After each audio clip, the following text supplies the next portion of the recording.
Hey everyone, स्वागत है आपका एक और नई वीडियो के अंदर। तो आज की इस वीडियो के अंदर हम जानेंगे कि हमें 2026 के अंदर एक वेब डेवलपर बनना है या फिर एक डेटा साइंटिस्ट। बहुत सारे बिगिनर्स सैलरी को देखकर फील्ड को चूज करते हैं, जो कि सही तरीका नहीं होता, क्योंकि सारी फील्ड्स का वर्क ऑफ नेचर अलग होता है और बिगिनर्स बहुत जल्दी बोर होकर इस फील्ड को छोड़ देते हैं और उनका बहुत सारा टाइम वेस्ट होता है। इसलिए आपको राइट फील्ड चूज करना है। तो आज की इस वीडियो के अंदर हम इन दो फील्ड्स डेटा साइंस और वेब डेवलपमेंट का कंप्लीट कंपैरिजन देखेंगे, जिसमें कि हम work of nature, salary, future growth और एआई से किस पे कितना इम्पैक्ट पड़ने वाला है, ये सब कुछ देखेंगे। क्योंकि किसी भी फील्ड को चूज करने से पहले हमें उसके प्रॉप्स और कॉन्स दोनों पता होना चाहिए, तभी हम एक राइट फील्ड को चूज कर सकते हैं। एंड इस वीडियो के अंत तक आपको कंप्लीटली क्लियर हो जाएगा कि आपको एक वेब डेवलपर बनना है या फिर एक डेटा साइंटिस्ट।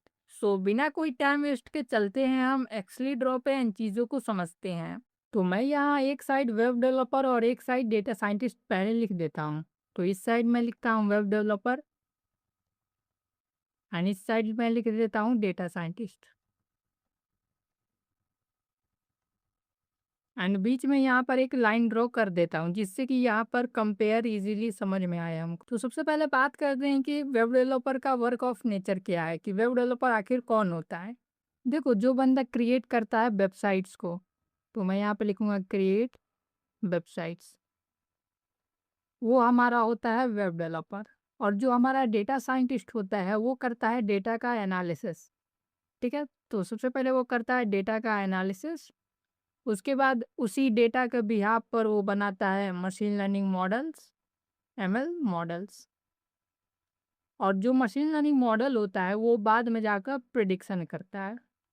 तो हम ये कह सकते हैं कि डेटा साइंटिस्ट का मेन काम है मॉडल्स को बनाना, जो कि प्रिडिक्शंस कर सके, मतलब कि नेक्स्ट चीज़ क्या होने वाली है। इसका एग्जांपल आप जैसे कि बहुत सारी वेबसाइट्स होती हैं जहां पर आप अपना सैलरी बताते हो और वो बता देते हैं कि आप लोन के लिए अप्रूव हो या फिर नहीं हो। तो ये चीज़ कैसे होती है? Because of machine learning. तो मशीन लर्निंग जो होता है वो डेटा साइंस का ही पार्ट है। और जो वेब डेवलपर है वो वेबसाइट्स को क्रिएट करता है। आपने बहुत सारी वेबसाइट्स देखी होंगी, जैसे कि अमेजोन, फ्लिपकार्ट वगैरह वगैरह। और जो हमारा वेब डेवलपर है वो इन टेक्नोलॉजीज का यूज करता है, जैसे कि HTML, CSS, JavaScript, node, react.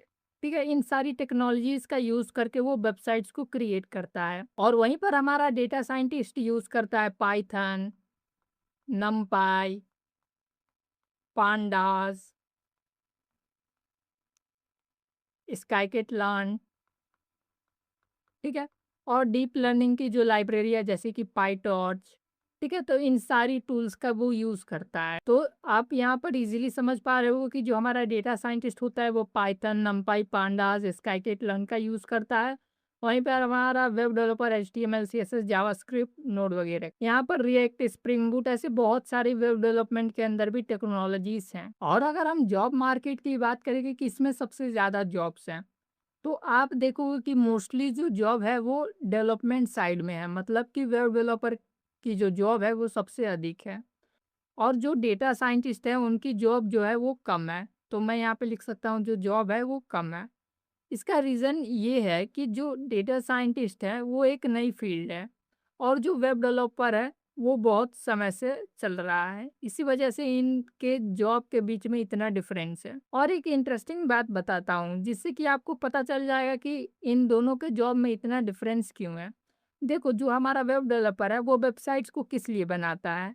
ठीक है, वो डेटा के लिए वेबसाइट्स को बनाता है और यही जो डेटा है वो जाता है डेटा साइंटिस्ट के पास।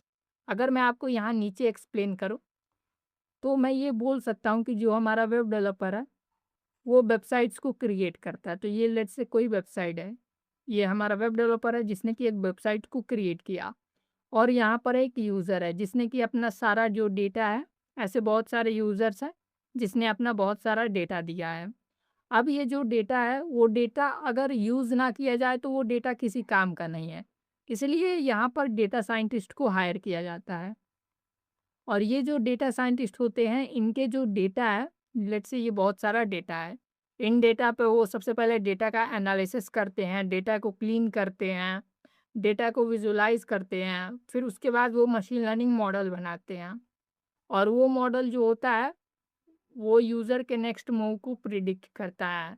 यहाँ पर नेक्स्ट मूव का मतलब है, लेट्स से इन्होंने यहाँ पर अपना सैलरी का डेटा दिया है। अगर कोई नया यूज़र आता है जिसकी सैलरी को प्रिडिक्ट करना हो या फिर उसको लोन मिलेगा या फिर नहीं मिलेगा सैलरी के बेसिस पे, ये सब कुछ एक डेटा साइंटिस्ट जो होता है वो बनाता है। वेब डेवलपर के अंदर इसलिए जॉब इतनी है क्योंकि सारी वेबसाइट्स को डेटा चाहिए और उस डेटा को वो डेटा साइंटिस्ट को देते हैं। और जो डेटा साइंटिस्ट होते हैं उस पे ये सारे चीज़ें परफॉर्म करते हैं, जैसे डेटा एनालिसिस, मशीन लर्निंग, ठीक है। तो यहाँ पर जो मिड साइज स्टार्टअप्स हैं वो ज़्यादातर आपको डेटा साइंस के अंदर नहीं देखने को मिलेंगे। ये टॉप एमएनसीज, ठीक है, ऐसी बहुत सारी जो बड़ी बड़ी मल्टीनेशनल कंपनीज होती है वो डेटा साइंटिस्ट को मोस्टली हायर करती हैं क्योंकि उनके पास बहुत सारा डेटा होता है। और वहीं पर service based company data scientist को उतना हायर नहीं करती क्योंकि उनके पास उतना डेटा नहीं होता। वो हायर करती है वेब डेवलपर को क्योंकि वेब डेवलपर वेबसाइट्स को क्रिएट करता है। प्रोडक्ट बेस्ड और सर्विस बेस्ड में डिफरेंस ये होता है कि प्रोडक्ट बेस्ड अपना खुद का प्रोडक्ट बनाती है। इसके लिए वो नई नई चीज़ें एक्सपेरिमेंट करती रहती है, नई नई चीज़ें बनाती रहती है, इसलिए डेटा साइंटिस्ट को हायर करती है क्योंकि अगर वो डेटा से कुछ नया बनाना चाहती हैं तो वहाँ पर डेटा एनालिसिस, मशीन लर्निंग ये सब करना पड़ेगा। और वहीं पर सर्विस बेस्ड कंपनी में कोई क्लाइंट आया जिसने कि बता दिया कि मुझे ऐसा एप्लीकेशन या फिर वेबसाइट चाहिए, तो जस्ट सर्विस बेस्ड कंपनी उसको बनाकर डिलीवर कर देती है। और टॉप एमएनसीज के अंदर गूगल, माइक्रोसॉफ्ट ये सब हैं, ठीक है। इनके बहुत सारे एआई टूल्स आते रहते हैं तो वो एक डेटा साइंटिस्ट की हेल्प से आते हैं। अगर इन दोनों की हम सैलरी की बात करें तो जो हमारा वेब डेवलपर है उसकी सैलरी 3 से 8 एलपीए तक है, ठीक है, अगर फ्रेशर है कोई तो।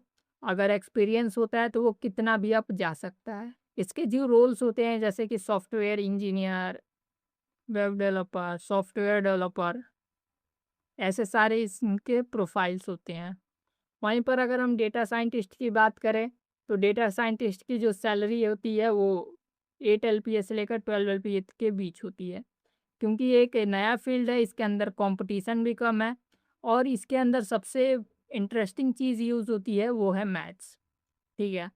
अगर आप वेब डेवलपर प्रोफाइल में हो, अगर आपको मैथ्स थोड़ा कम भी आता है तो यहाँ पर आपका चलेगा, बट डेटा साइंटिस्ट को मैथ्स सबसे ज़्यादा इम्पॉर्टेंट है क्योंकि एक छोटे से एरर, लेट्स से ये डेटा साइंटिस्ट का कोड है, यहाँ पर एक छोटा सा एरर को भी फाइंड करने के लिए हमें मैथ्स का यूज़ करना पड़ता है। भले डेटा साइंटिस्ट जो कोड है वो बहुत कम लिखते हैं लेकिन वो मैथ्स का ज़्यादा यूज़ करते हैं और यहाँ पर कैलकुलेशन काफ़ी ज़्यादा करना पड़ता है। और वहीं पर वेब डेवलपर प्रोफाइल के अंदर बात करें तो यहाँ पर मैथ्स उतना यूज़ नहीं होती, जस्ट आपको कोड करना है, ठीक है। इसलिए इस फील्ड के अंदर कोड काफ़ी ज़्यादा यूज़ होता है। तो अगर आप एक ऐसे बंदे हो जिसको कि कोड करना पसंद है तो आप वेब डेवलपर प्रोफाइल को चूज़ कर सकते हो। और वहीं पर आप एक ऐसे बंदे हो जिसको कि कोड प्लस मैथ दोनों करना है तो आप डेटा साइंस के अंदर आ सकते हो। और देखो सैलरी के बीच इतना कोई डिफरेंस नहीं है, दोनों के अंदर सेम ही है। और जो इसकी हम बात करें कि इसके अंदर क्या क्या रोल्स होते हैं, जैसे कि यहाँ पर होता है डेटा साइंटिस्ट सबसे पहली चीज़, ठीक है। और यहाँ पर एमएल इंजीनियर भी होता है, डीप लर्निंग इंजीनियर भी होता है, ठीक है, अगर आप स्पेशलाइजेशन करते हो तो। फिर हमारे पास एक एआई एमएल इंजीनियर भी होता है, ठीक है। क्योंकि ये जो डेटा साइंटिस्ट है और जो एआई एमएल इंजीनियर है, दोनों के अंदर काफ़ी टूल्स और टेक्नोलॉजीज़ ओवरलैप करती हैं, इसलिए हम बोल सकते हैं कि दोनों प्रोफाइल एक ही हैं, ठीक है। अगर कोई एआई एमएल इंजीनियर है तो वो एक डेटा साइंटिस्ट भी है। और फ्यूचर में बात करेंगे कि इस प्रोफाइल में कितना एआई का इम्पैक्ट पड़ेगा, ठीक है, तो यहाँ पर मैं लिखूँगा एआई इम्पैक्ट। अगर हम कोई वेबसाइट बनाना चाहें तो जस्ट हम चैट जीपीटी या फिर किसी भी एआई टूल से कोड करवा सकते हैं। वहीं पर हम डेटा साइंस का भी कोड की बात करें तो यहाँ पर भी वो चीज़ हो सकती है। मतलब कि दोनों में फ्रेशर लेवल पे जो काम करते हैं वहाँ पर बहुत ज़्यादा इम्पैक्ट पड़ा है, जो फ्रेशर प्रोफाइल्स हैं वहाँ पर इम्पैक्ट ज़्यादा पड़ा है। बट जब आप मिड या फिर एक लेवल अप जाते हो जैसे कि सीनियर, मिड, ऐसे सब प्रोफाइल में आते हो तो वहाँ पर आपका एआई का इम्पैक्ट देखने को नहीं मिलता, ठीक है। आप एआई को अपना फ्रेंड समझकर वहाँ पर यूज़ करते हो। एंड फ्रेशर के अंदर एक डर का माहौल रहता है कि भाई एआई जॉब खा लेगा, एआई ये कर देगा, एआई हमसे बेटर कोड कर रहा है। बट यहाँ पर बात उस चीज़ की नहीं है, यहाँ पर ह्यूमन इन्वॉल्व होता ही है, क्योंकि कोई भी कंपनी एआई पे उतना ज़्यादा ट्रस्ट नहीं कर सकती, क्योंकि वो भी तो कोई कंपनी का ही तो है, ठीक है? वो उसका डेटा यूज़ करके उस कंपनी को बर्बाद भी कर सकती है, इसलिए यहाँ पर ह्यूमन्स रहते हैं। अगर हम देखें तो इम्पैक्ट तो दोनों जगह फ्रेशर रोल पे पड़ा है, बट जब भी मिड या फिर सीनियर प्रोफाइल पे आते हैं, तो वहाँ पर इम्पैक्ट उतना नहीं पड़ता और दोनों ही कैरियर्स एआई से काफ़ी ज़्यादा सेफ हैं। और देखो, एआई के बारे में एक मैं चीज़ बता दूँ कि एआई जो होता है वो पास्ट डेटा पे ट्रेंड होता है, ठीक है? इसलिए एआई कुछ नया सोच नहीं सकता, ठीक है? नया सोचने के लिए वहाँ पर हम ह्यूमन्स चाहिए होंगे। तो दोनों फील्ड्स के अंदर बात करें, डेटा साइंटिस्ट या फिर वेब डेवलपर, इन दोनों फील्ड्स के अंदर अगर आप वेब डेवलपर के अंदर क्रिएटिविटी, ठीक है? क्रिएटिविटी पे अगर आप ध्यान देते हो, तो यहाँ पर आप एआई से काफ़ी आगे निकलोगे। और डेटा साइंटिस्ट के अंदर अगर बात करें तो मैथ्स, ठीक है? और यहाँ पर आपकी थिंकिंग, कि आप डेटा को कैसे सोचते हो। तो अगर आपके पास डेटा साइंटिस्ट के अंदर थिंकिंग और मैथ्स है, तो आप एआई को हमेशा बीट करो। और वहीं पर अगर वेब डेवलपमेंट की बात करें तो इसके अंदर आपको क्रिएटिविटी चाहिए, क्योंकि एआई वेबसाइट्स बना लेगा, बट वेबसाइट्स के अंदर ऐसी बहुत सारी चीज़ें होती हैं जहाँ पर हमें क्रिएटिविटी दिखानी होती है। अगर मैं सिंपल शब्दों में समझाऊँ तो अगर आपको कोडिंग, क्रिएटिविटी, ठीक है, अगर आपको कोडिंग और क्रिएटिविटी पसंद है तो आप वेब डेवलपर प्रोफाइल के अंदर आ सकते हो। और वहीं पर आपको मैथ्स और थिंकिंग, डेटा, ठीक है, मैथ्स और डेटा की थिंकिंग, कि यहाँ पर डेटा की थिंकिंग, कि आपको डेटा अगर सोच पा रहे हो, ये दोनों अगर आपके अंदर है तो आप डेटा साइंटिस्ट को चूज कर सकते हो। और दोनों का ही ग्रोथ 2026 के अंदर काफ़ी ज़्यादा है, दोनों ही फील्ड्स ग्रो होंगी। कि मैंने पहले ही बात किया है कि यहाँ पर जो मेन चीज़ है वो है डेटा, और डेटा आता कहाँ से है? वेब डेवलपर के साइड से, और यही डेटा जाता है डेटा साइंटिस्ट की तरफ। अगर वेब डेवलपमेंट डेड होता है तो जो हमारा डेटा साइंटिस्ट है वो भी डेड होगा। इसीलिए आप समझो कि दोनों ही प्रोफाइल्स ग्रो करेंगी। ऐसा नहीं होगा कि वेब डेवलपमेंट डेड हो जाएगा और डेटा साइंटिस्ट रहेगा। अगर आपके दिमाग में ये चीज़ है तो आप इसको निकाल दो। तो अगर आपको मैथ्स और डेटा की थिंकिंग चाहिए तो आप डेटा साइंटिस्ट को चूज कर सकते हो, और बाकी कोडिंग और क्रिएटिविटी के लिए web development. So I hope आपको इस वीडियो के अंदर समझ में आया होगा कि आपको 2026 के अंदर वेब डेवलपर बनना है या फिर एक डेटा साइंटिस्ट। तो मिलते हैं नेक्स्ट वीडियो के अंदर।